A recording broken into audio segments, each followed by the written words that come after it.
Okay, so we're back on chapter 2, and on chapter 6, the first 2 years, and cognitive development. And I wanted to pick up with getting ready to talk. Fortunately, my little presentation, I have to go through everything we've seen. So hopefully that all looked familiar to you, but very fast. Okay, so getting ready to talk. I thought I'd start with the maturational readiness that is required for us humans to be able to make speech sounds that are intelligible by the other humans. The physical structures involved in speech, we've got a human on the right and we've got a gorilla on the left.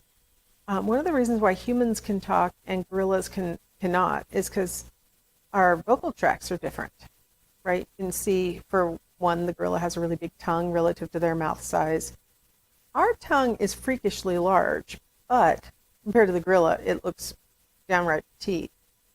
You can also see, if you look at the voice box, you can see it marked larynx, and then it says voice box in parentheses. The voice box is in a slightly different position. It's a little lower for the human than it is for the chimpanzee, and that gives us a little bit more flexibility in how we can let air through that voice box. The vocal fold, also, you can see the distance between the vocal fold and the larynx. It's a little farther away for us humans, and so it allows us to get a little bit more control over the air that's passing our voice box and our vocal fold and making it out of our mouth. There's a little difference in our sinus, soft palate sinus separation also. So we have less air that goes out our nose while we talk than a gorilla would. Okay, so you might be thinking to yourself, I did not sign up for a comparative psychology class, so why are you doing this? Well, it turns out that baby infants have a lot of similarities to a gorilla. Now, obviously, that head shape and everything is wrong, so I'm not talking about that. I'm talking about, for example, their tongue is very large in their mouth compared to an adult's tongue or to a larger child's tongue relative to their mouths. So it's like their mouths are pretty much all tongue. Babies are. And then also, their voice box is in the wrong position. It's more like the gorilla's position than it is the human adult position. So that causes the sounds that are coming out of the baby's throat to be different from what you would expect when we get a little older, and being able to control that airflow so we can make individual speech sounds and things. And then also their sinus is actually smaller. It turns out it's not like, this is the one that isn't like the gorilla. Their sinus is a little smaller. So then they have difficulty breathing while also talking. And so they're just a bunch of things. They don't have teeth. Also, I'd like to point out, it's really, you guys know, if you know anybody who's missing teeth or whatever, they can have trouble enunciating the sounds that are necessary. So a baby with no teeth is going to have a lot of difficulty with those things. So, long story short, the physical structures are not ready for babies to talk until they mature towards the end of the first year. Things start getting into the correct position where they can at least start to make speech sounds that other humans can really recognize. Motor control.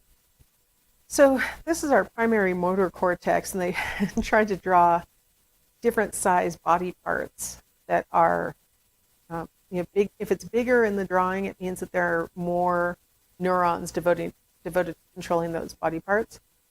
And in the adult human, our larynx and our tongue and the muscles of our face have a lot of neurons devoted to processing them. For infant babies, they don't have all that wired up yet.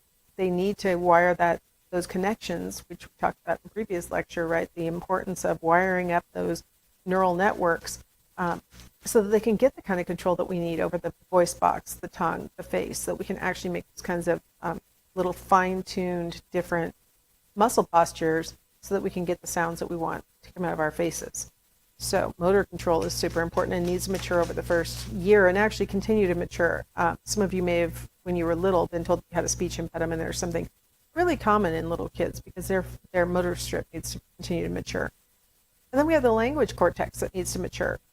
This is looking at the left hemisphere of a person's brain, and in an adult, which is what this is, there are very specific structures that are devoted to processing language. If you start in the back, you see the primary visual cortex. Just in front of that, the lavender area is the angular gyrus. That's involved in reading, and I think we can all agree that infants aren't probably trying to read. just in front of that is Wernicke's area, the orange area. Wernicke's area interprets language that is being presented, and it can only understand auditory input.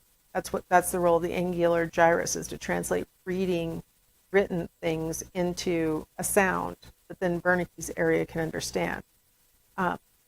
So Wernicke's area starts to really wire itself up across the first half of the first year. So by 8 or 9 months, babies are pretty responsive to the words that have been being said to them. They really have started to understand them. And then Broca's area, which is in the very front there, Broca's area is the part that's in charge of producing language. And that doesn't really start to mature and function until the end of the first year in most people. So babies tend to be able to understand language through Wernicke's area well before they can produce language through Broca's area. Something else that's really important about language is that Broca's area is the part of our brain that allows us to impose grammar on the things that we're going to say, to select the vocabulary that we want to use for what we're going to say.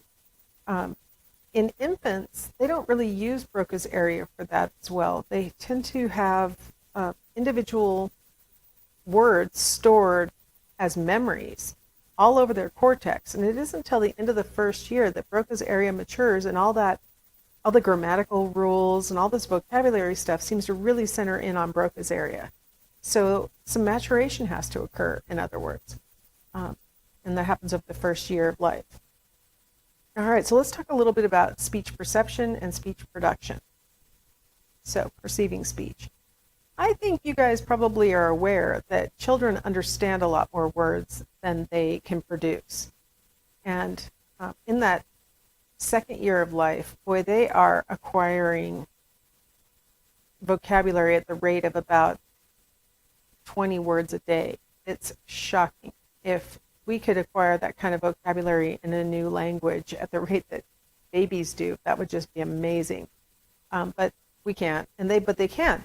So they, as we talk to them, they are understanding the words and what we call fast mapping the words, sort of making guesses about what the words must mean. They might be making incorrect guesses, but they're sort of making guesses about what we might mean by them. And the beauty of babies and then later on children is that they're not as concerned about being wrong as adults are. And so that's kind of a nice thing that makes them a little bit more open to trying. And when mom says, hey, can you get me my cup? And they're not sure what a cup is, so they bring something over, they're willing to try. And of course they also don't mind making 3 trips across the floor, right? So they're like, is this it? Nope. Is this it? Nope. There it is. Yay, that's a cup. Okay, now I know what a cup is.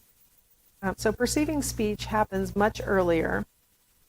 Language production is usually going to spread out across 5 stages of development. From birth through 8 weeks, pretty much all the sounds coming out of a newborn are what we call reflexive sounds and vegetative sounds. These are sounds that are usually involuntary sounds, burps, sneezes, hiccups, and then reflexive cries. So, I'm hungry, cry. I'm uncomfortable, cry. I'm tired, cry. These are cries that you can't help but do. Cooing and laughter usually starts to emerge at about 8 weeks. Cooing is any sound other than crying.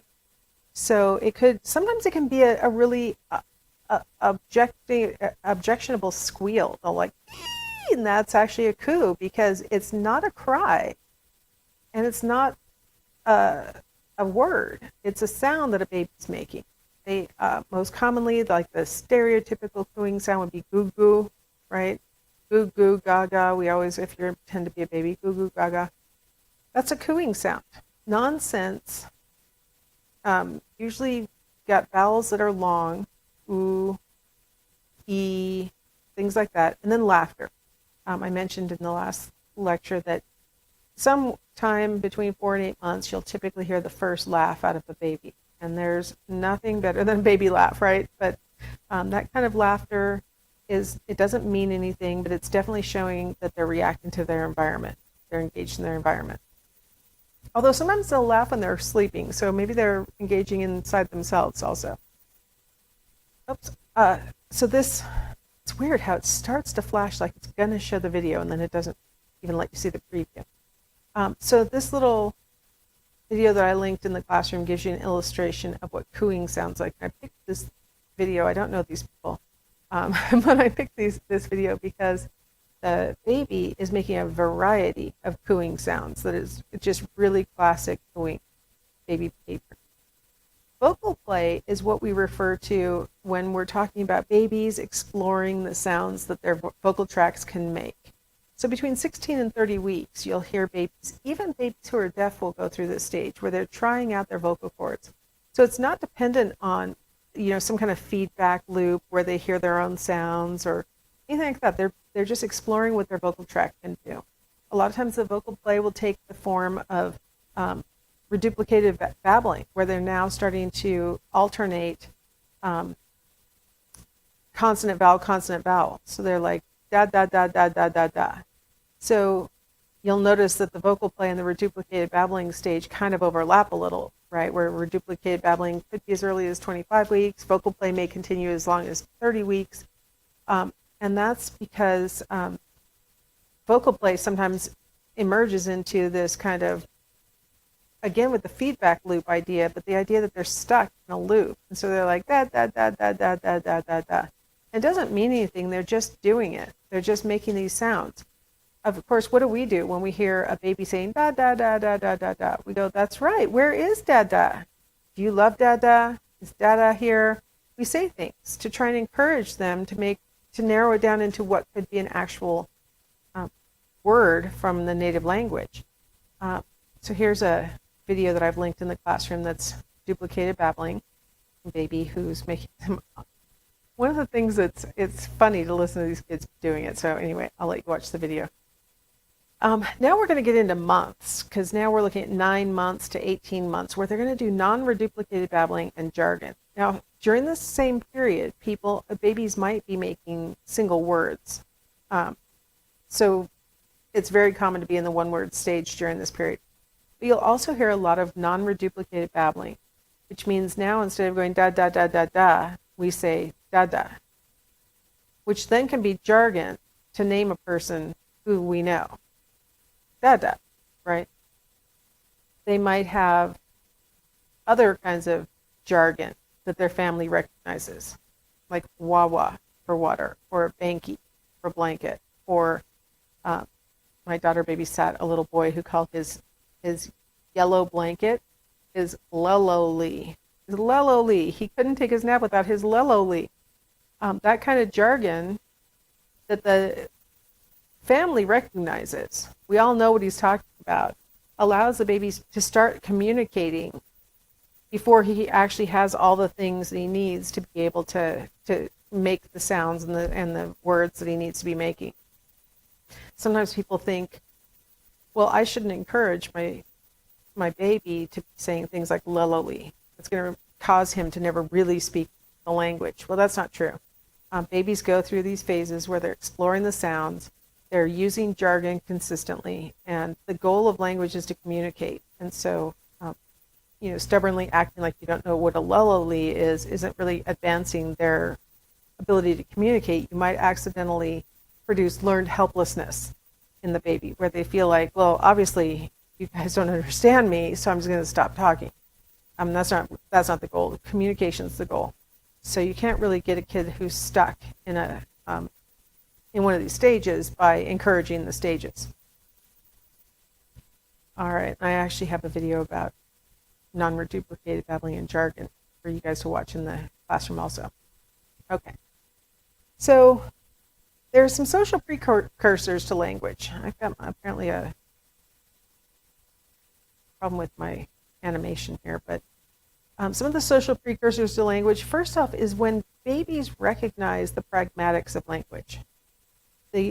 Like I was just saying on the last slide, that language is a way to communicate, that it's a way to let you know what I'm thinking or what I want, and for me to know what you're thinking, what you want, right? And so it's given this take that is worth it. So recognizing that I want to communicate with people around me is my first motivator for starting to talk. Second act is that the use of speech acts. Adults use speech acts quite a bit. We use intonation a lot. Some of the videos on America's Funniest Home Videos that are really funny would be things where your mom is trying to get baby not to touch the thing that's on the coffee table, and she's all, no. And then the baby knows not to touch it, but then he's like, maybe, and tries again. She's like, no, right? That intonation conveys all sorts of meaning. And so babies use it also. So babies, when all they have is maybe a non-reduplicated babble or a jargon word.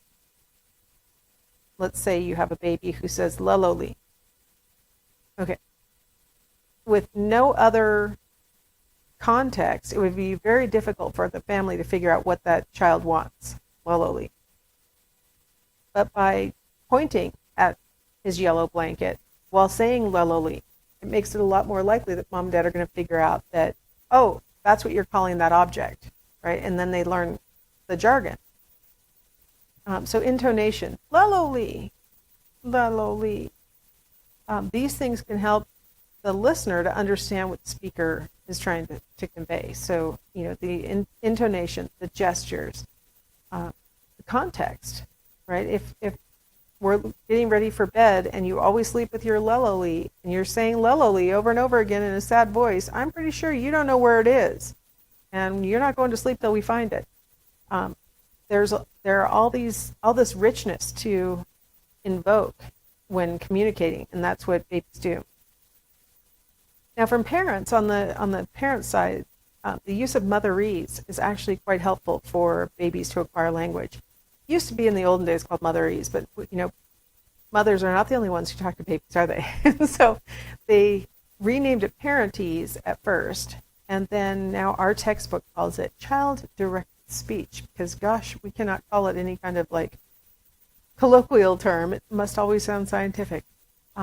And of course, the nice thing about child-directed speech is that it acknowledges that lots of people talk to babies, right? Various caregivers talk to babies. Older children talk to babies. Strangers talk to babies. And pretty much everyone knows to use child-directed speech. So what does that mean? You speak in a higher-pitched voice to catch the baby's attention. And then you speak more slowly. So baby, figure it out.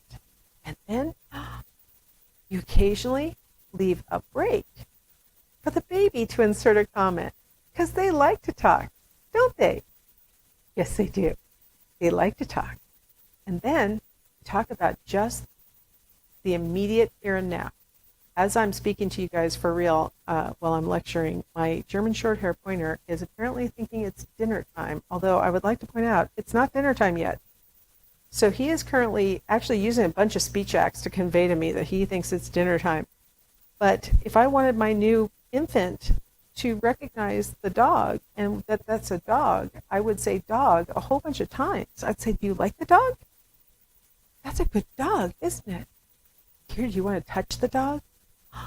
The dog likes you. Oh, the dog loves you. Oh, isn't that sweet? Oh, right? And you say dog like 10 million times so that the baby pretty quickly figures out there.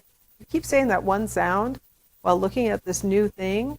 I'm going to conclude that sound is this thing's name, right? And so that becomes the understood. That's dog. So we do that without even thinking, and older children do it to younger children. Oh, now the dog is escalating because I am ignoring him and I stopped saying dog, so now he's whining. We are escalating the speech acts. So we all do this when talking to babies, and a lot of people think, well, we're going to slow down a baby's language acquisition if we use that kind of motherese. They say that some people have in fact called it baby talk, to raise your voice and only speak about the here and now, and that's baby talk. You shouldn't do it. Absolutely, that's wrong. Research has shown that people who use motherese or parentese or child-directed speech or however you want to call it with their babies actually encourage their babies to speak sooner. By being really specific about what's going on right now, it makes it easier for the baby to figure out. By slowing down your speech, It helps the baby to figure out where the words end. If you've ever listened to somebody who's speaking a language that you don't speak, it oftentimes sounds like one big long train of sounds, and you can't figure out where one word leaves off and the next word begins. If you can't figure out where the words are, how are you ever going to learn the language, right? So with babies, slowing down, going a little higher pitch so that they're attracted to what you're saying, talking about the here and now, using lots of nouns, those are the important things for motherese. I actually posted a little video in case you're interested in it in the classroom on how to use motherese.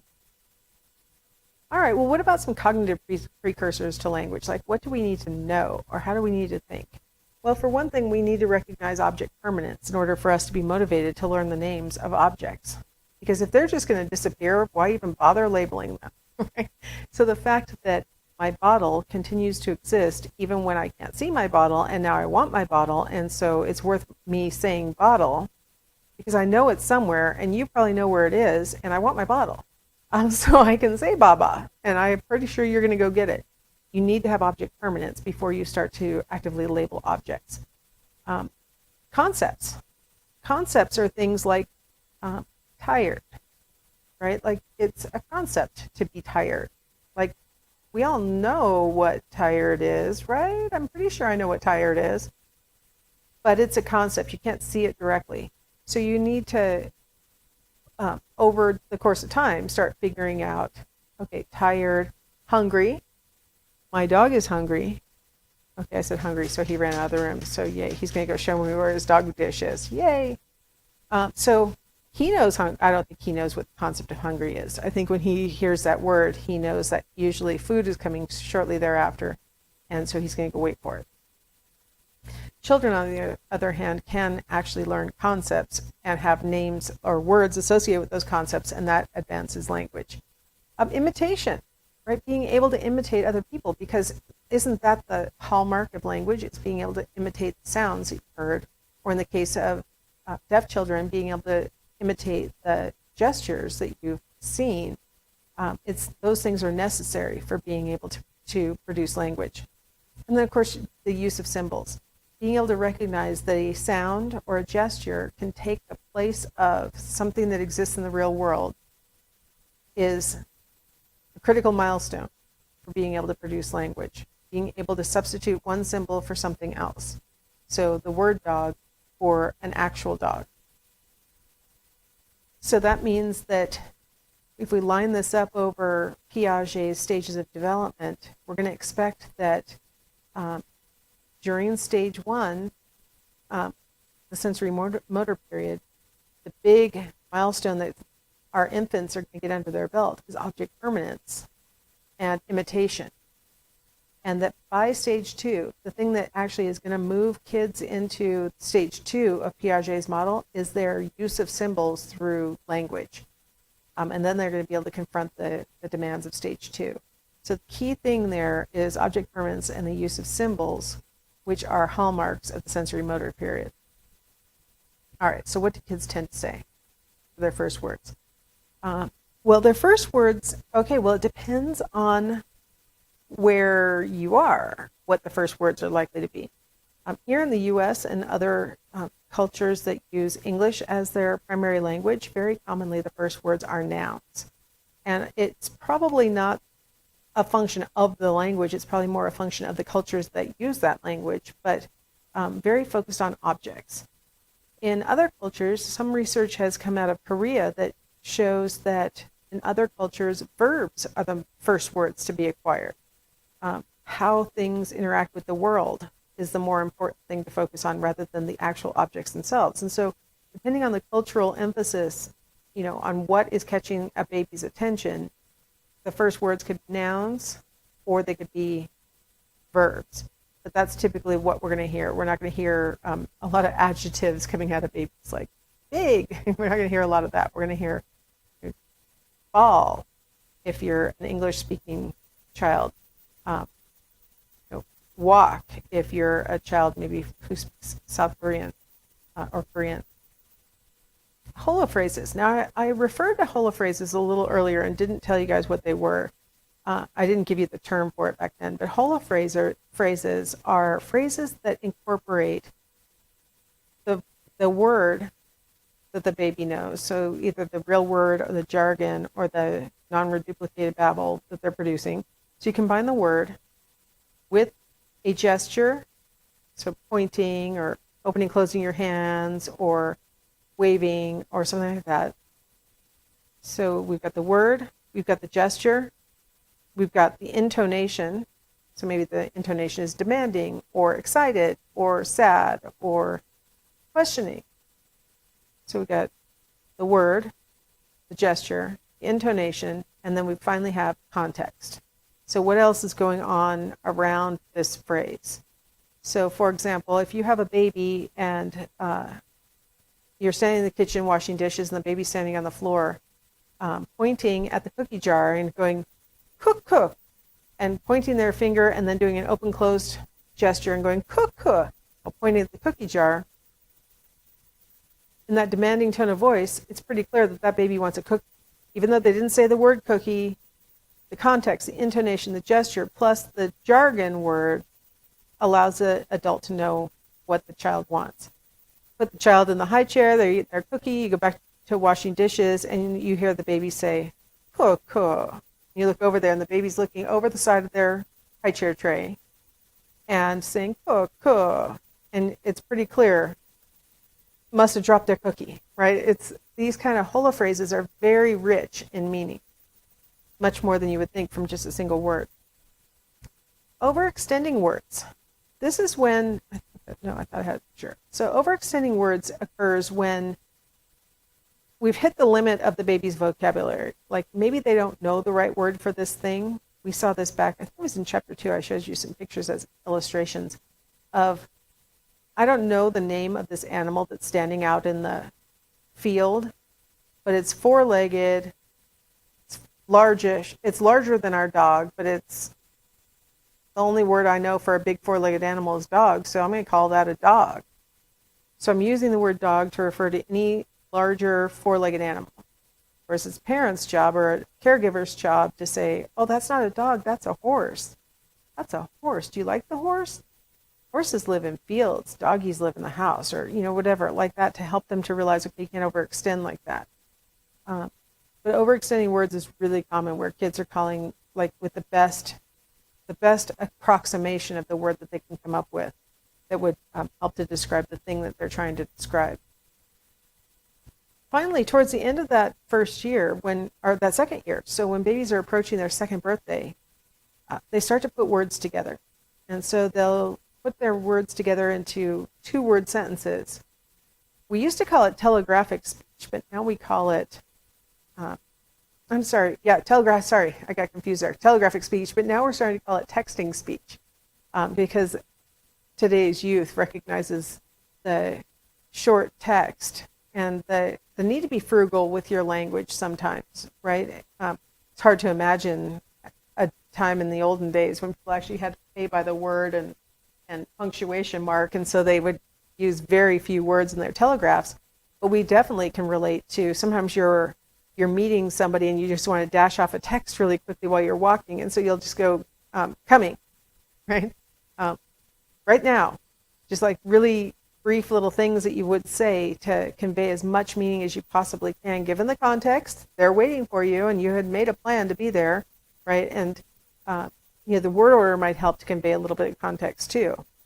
So with babies, as they're approaching toddlerhood, they're going to start putting some words together, and they're going to say things like, daddy throw, or throw daddy.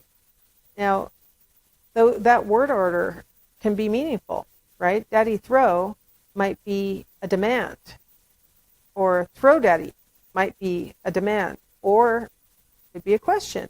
Daddy throw? Throw daddy, right? I mean, there's the word order, the intonation, the fact that dad's holding a ball or the baby's holding a ball.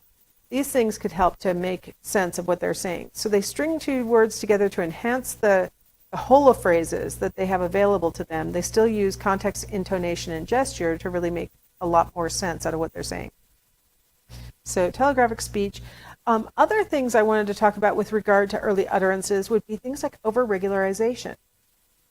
Children all over the world, when they get to about 1,000 words of vocabulary, will start to treat irregular words as if they were regular. So we have, whoops, I thought I had a picture of this. So we have words like go.